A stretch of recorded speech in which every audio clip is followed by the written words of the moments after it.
Hello guys, आज हम लोग देख रहे हैं भारत की लोकसभा यानी संसद का ये अंग है।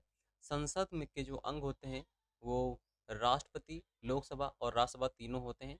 अगर पूछ ले आपसे इस निम्न में से कौन सा संसद का अंग नहीं है, तो ये तीनों होते हैं और जो चौथा ऑप्शन लिखा होगा वही इसका अंग नहीं होगा।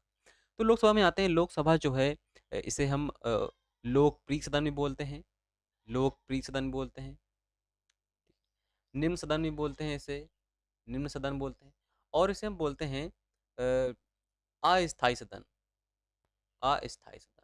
ठीक है, तीन नाम है इसके। टॉपिक पे आते हैं। कहता है लोकसभा की अधिकतम संख्या कितनी हो सकती है। तो लोकसभा की जो अधिकतम संख्या है वो 552 हो सकती है, लेकिन दो जो एंग्लो इंडियन इसमें नियुक्त किए जाते थे उनको हटा दिया गया है, यानी उनको अनुच्छेद से हटा दिया गया है। तो अब 550 ही बची है। ठीक है।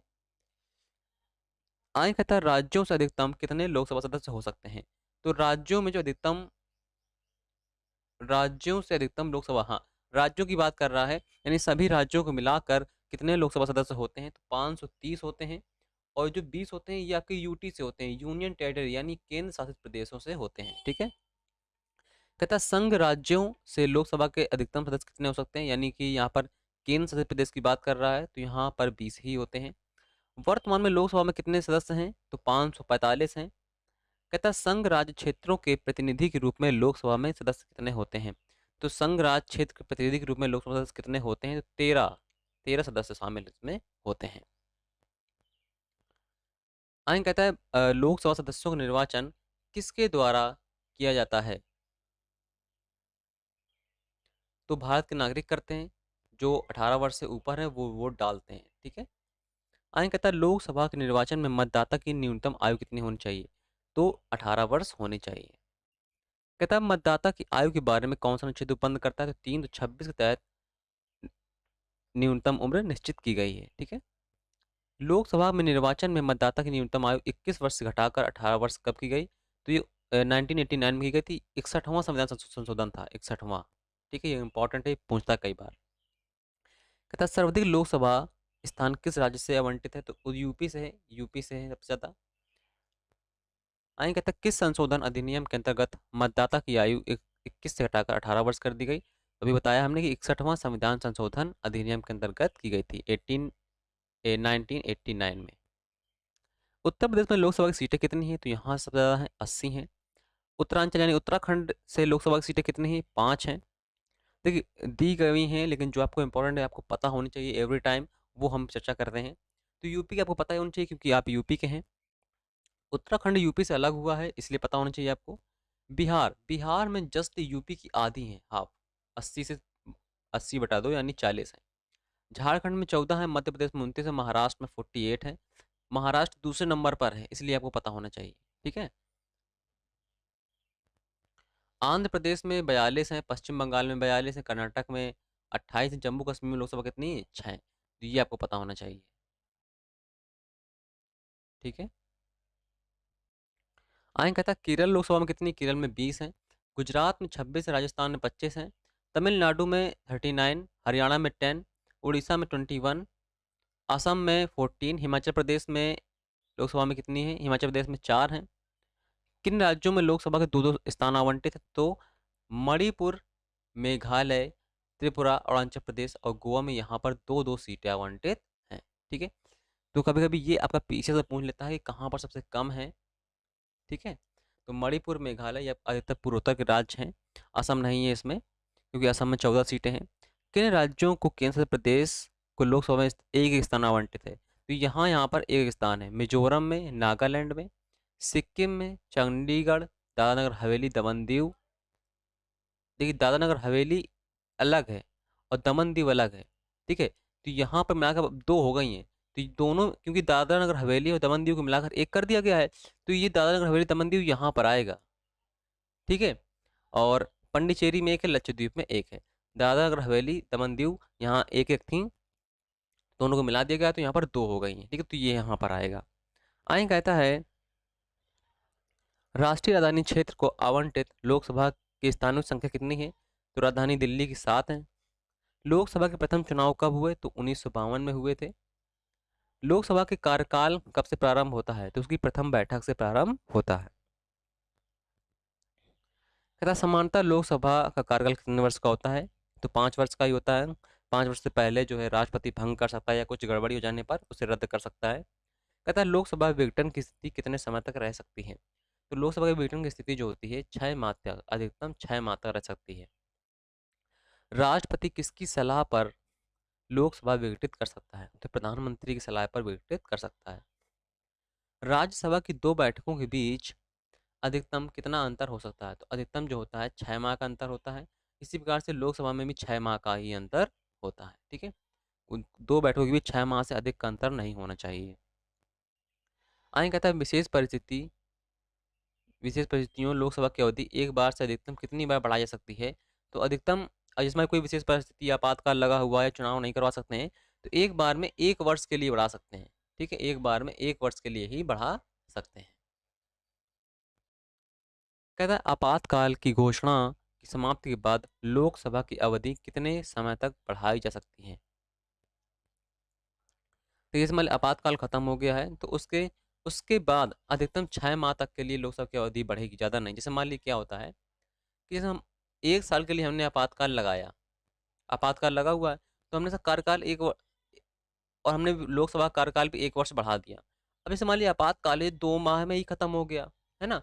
तो 2 माह तो ये लोकसभा चलेगी, उसके बाद प्लस 6 महीने यानी 6, 7, 8 महीने तक चलेगी। अधिकतम 6 महीने तक ही बढ़ सकती है आपातकाल समाप्त होने के बाद। ठीक है, कहता है भारत की 5वीं लोकसभा कार्यकाल बढ़ाया गया था कितना? 26 जनवरी 1976 को बढ़ाया गया था 5वीं लोकसभा कार्यकाल, क्योंकि उस समय आपातकाल लगा हुआ था। लोकसभा एक वर्ष में कम से कम कितने बार अधिवेशन अधिवेशन होना चाहिए? तो 2 बार, एक वर्ष में 2 बार अधिवेशन होना चाहिए। क्यों? क्योंकि 6 माह का गैप अगर होगा, है ना, तो एक साल में दो दो बार तो हो नहीं पाएगा, एक ही बार हो पाएगा, इसलिए एक साल में 2 बार अधिवेशन होना चाहिए। लोकसभा की 2 बैठकों के बीच समय 6 माह से अधिक कब हो सकता है? जब दूसरी बैठक के पहले की लोकसभा विघटित हो जाए, यानी जब दूसरी बैठक हो रही हो उसके पहले की जो लोकसभा है अगर वो विघटित हो जाती है तो 6 माह से अधिक का समय हो सकता है। कहता है लोकसभा अध्यक्ष का निर्वाचन किसके द्वारा होता है? तो लोकसभा का अध्यक्ष का जो निर्वाचन होता है वो लोकसभा के सदस्य ही करते हैं, खुद करते हैं। ठीक है, उनमें कोई जनता अंता वोट नहीं डालती। जब वो अ, लोकसभा सदस्य बन जाता है फिर सदस्य ही एक लोकसभा अध्यक्ष को चुन लेते हैं। कहता है प्रथम लोकसभा अध्यक्ष कौन थे? तो गणेश वासुदेव मालवंकर थे। ठीक है, जीवी मालवंकर। लोकसभा सदस्यों को शपथ किसके द्वारा दिलाई जाती है? तो राष्ट्रपति दिलाता है या उसके द्वारा नियुक्त कोई प्राधिकारी जो भी होगा वो दिलाएगा। कहता है लोकसभा अध्यक्ष किसके द्वारा हटाया जा सकता है? तो लोकसभा अध्यक्ष जो है लोकसभा के सदस्यों द्वारा ही हटाया जा सकता है। ठीक है, संसद के संयुक्त अधिवेशन की अध्यक्षता कौन करता है? जैसे मान लीजिए क्या होता है, संसद का संयुक्त अधिवेशन जो होता है अनुच्छेद 108 के तहत राष्ट्रपति आहूत करता है। तो ये पूछता है कि संसद का संयुक्त अधिवेशन कौन आहूत करता है? तो राष्ट्रपति आहूत करता है। कौन से अनुच्छेद के तहत? 108 के तहत। अब जब अधिवेशन संयुक्त अधिवेशन नियुक्त किया गया है तो उसकी अध्यक्षता जो करता है वो लोकसभा अध्यक्ष करता है। कोई विधेयक धन विधेयक है या नहीं है, इसका निर्णय कौन करता है? लोकसभा अध्यक्ष करता है। धन विधेयक जो है अनुच्छेद 109 और 110 संबंधित है।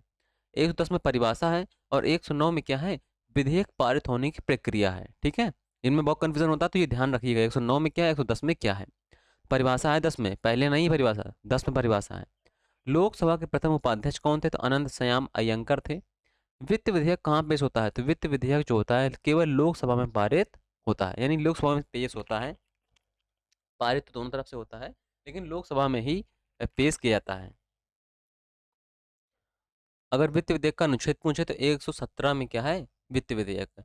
और 114 में क्या है? विनियोग विधेयक। ठीक है, आगे आते हैं। आगे कहता है लोकसभा के पास वित्त विधेयक पर विचार करने के लिए राज्यसभा को कितने दिन का समय प्राप्त होता है?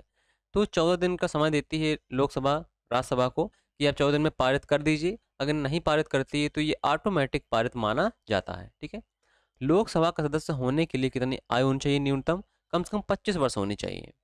राज्यसभा का सदस्य होने के लिए कितनी आयु चाहिए? ये 30 वर्ष चाहिए। ठीक, इसी प्रकार से अगर राज्यों की बात करें तो विधानसभा में कितनी आयु चाहिए? 25। और विधान परिषद में 30 वर्ष। ठीक है, संसद सदस्यों की योग्यता का निर्धारण किस करने की शक्ति किसके पास है? तो संसद सदस्यों की योग्यताओं का जो निर्धारण करेगा वो संसद ही करेगी। ठीक है, संसद सदस्यों की योग्यता से संबंधित प्रश्न का अंतिम निश्चय कौन करेगा? तो निर्वाचन आयोग के परामर्श से राष्ट्रपति करेगा। किस समिति के सभी सदस्य केवल लोकसभा के सदस्य होते हैं? तो प्राक्कलन समिति सदस्य सभी लोकसभा के ही होते हैं। इसमें आपके लगभग 30 सदस्य होते हैं। कहता है सदन का स्थगन करने की शक्ति किसके पास होती है? तो सभापति या लोकसभा अध्यक्ष के पास ही होती है। लोकसभा अध्यक्ष को ही सभापति बोलते हैं। लोकसभा के विघटन पर उसके समक्ष लंबित विधेयकों पर क्या प्रभाव पड़ता है? जैसे मान ली कोई लोकसभा है वो विघटित हो गई है, ठीक है। अब उसके पास जो विधेयक लंबित पड़े हुए हैं यानी वेटिंग में पड़े हुए हैं उन पर क्या प्रभाव पड़ेगा? तो वो विधेयक क्या होते हैं? समाप्त हो जाते हैं, ठीक है। कहता है संसद सदस्यों के वेतन एवं भत्ते की निर्धारण की शक्ति किसके पास होती है? तो संसद सदस्यों के वेतन और भत्ते की निर्धारण जो होती है वो संसद के सदस्यों के पास ही होती है। कहता है संसद सदस्य वेतन भत्ता पेंशन अधिनियम कब पारित हुआ था? ये कभी क्वेश्चन नहीं पूछता है, ठीक है, ये कभी नहीं पूछता है। कहता है संसदीय कार्यवाही के लिए आवश्यक गणपूर्ति यानी कोरम कितना होता है? तो सदन का 1/10 भाग होना चाहिए। ये बहुत इंपॉर्टेंट क्वेश्चन है। कहता है गणपूर्ति न होने पर सदन को कौन स्थगित करता है? तो अध्यक्ष ही करेगा यानी लोकसभा अध्यक्ष, जिसे हम सभापति बोलते हैं। संसदीय कार्यवाही की भाषा क्या होती है? तो हिंदी व अंग्रेजी दोनों में होती है या दोनों में से कोई एक में होगी। दोनों सदनों का सदस्य चुने जाने वाले व्यक्ति को, जैसे मान ली कोई व्यक्ति है वो लोकसभा और राज्यसभा दोनों सदस्य चुन लिया गया है। दोनों सदनों का सदस्य चुने जाने वाले व्यक्ति को एक सदन की सदस्यता को छोड़ने का फैसला कितने दिनों के अंदर करना होता है? तो 10 दिन के अंदर करना होता है। अगर 10 दिन के अंदर उसने नहीं किया है तो उसे दोनों से त्यागपत्र मिल जाता है, यानी दोनों से उसे हटा दिया जाता है। देखिए हटाने की प्रक्रिया अलग अलग होती है। जैसे मान ली क्या होता है, ये व्यक्ति है, अब ये व्यक्ति पहली बार इसने चुनाव लड़ा राज्यसभा से और लोकसभा से, दोनों जगह से जीत गया। तो जब दोनों जगह से जीत गया, अगर 10 दिन के अंदर इसने बता दिया कि मैं लोकसभा सदस्य बनूंगा तो राज्यसभा का पद खाली हो जाएगा। अगर इसने 10 दिन के अंदर नहीं बताया तो दोनों तरफ से इसके पद खाली हो जाते हैं, ठीक है। अब देखिए अगर मान लीजिए पहले से लोकसभा का सदस्य है, अब ये दूसरी बार लड़ा चुनाव तो राज्यसभा से भी और लोकसभा से दोनों तरफ से जीत गया। तो क्या होगा, अगर ये 10 दिन के अंदर नहीं बताता है तो सिर्फ इसकी जाएगी पदवी कहाँ की? राज्यसभा की जाएगी, लोकसभा की बनी ही रहेगी, भले वो बताए चाहे ना बताए, ठीक है। तो ऐसा होता है। जैसे मान लीजिए जैसे क्या नाम है सरकारी नौकरी में होता है कि आपके पास अगर 2 मिल गई हैं तो अगर आप किसी पे ज्वाइनिंग नहीं करते हो तो दोनों पद क्या होता है, हो जाते हैं, खाली ही हो जाते हैं, ठीक है। आगे आगे कहता है एक साथ दोनों सदनों के लिए चुने जाने तथा 10 दिन के भीतर एक सदन की सदस्यता छोड़ने की सूचना न देने वाले व्यक्ति की किस सदन से सदस्यता समाप्त हो जाती है? तो राज्यसभा से। देखिए राज्यसभा समाप्त हो जाती है, ठीक है। यदि 14 दिन बाद कोई भी व्यक्ति एक से अधिक स्थानों तक के लिए पद पर बना रहता है तो क्या प्रभाव पड़ेगा? उसके सभी स्थान रिक्त हो जाते हैं, ठीक है। अगर उसने 14 दिन के बाद भी कोई व्यक्ति एक से अधिक स्थानों के लिए पद पर बना रहता है तो उसके सभी स्थान रिक्त हो जाते हैं, यानी वो अगर उसने नहीं बताया है कि हम यहाँ की ज्वाइन करेंगे या वहाँ की ज्वाइन करेंगे, दोनों पद उसके रिक्त हो जाते हैं, ठीक है। तो यहाँ पर जो लोकसभा से इंपॉर्टेंट क्वेश्चन थे वो सब हमने कर लिए हैं और इसके बाद हमारा जो अगला टॉपिक होगा उसको भी चर्चा हम करेंगे आगे वीडियो में। तो इस वीडियो में इतना ही, मिलते हैं नेक्स्ट वीडियो में। Thank you, tata, bye bye.